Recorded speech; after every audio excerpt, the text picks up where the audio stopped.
Hello, good morning everyone. Ayan guys, magpapaksiw ako ng galunggong na maliliit. Ayan, lagyan ko ng luya. Yung luya na yan guys, ano na yan. Hindi ko lang siya binalatan. Hugas na yan. Kaya, ayan. Tapos kamatis. May kamatis ba yung paksiw guys? Ganyan lang guys. Then, lagyan ng suka.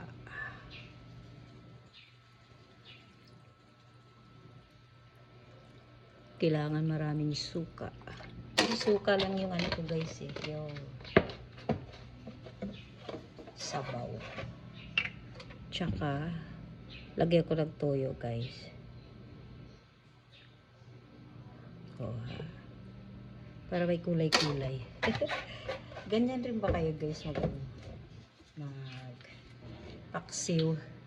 Ilalagyan nyo ng and then oil, diba? Ganyan lang para wala lasa. Wala pa yung asin guys, konti asin na lang.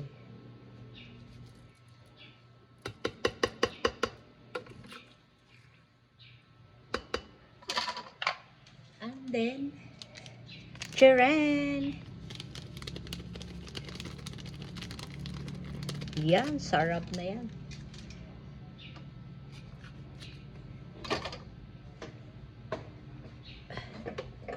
Ayan ang ulam namin guys.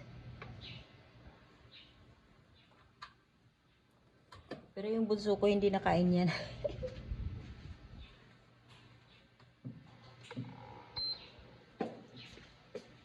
Ako lang kakain yan guys. Yung bunso ko, na ako ng manok. Nagpalambot, patigas pa eh. Mag-adobo ako guys mamaya. Manok para sa bunso ko. Maarte yan guys, hindi nakain ng isda. Yan, thank you for watching everyone. Naka na yan guys. Lulutuin ko na. Thank you. God bless.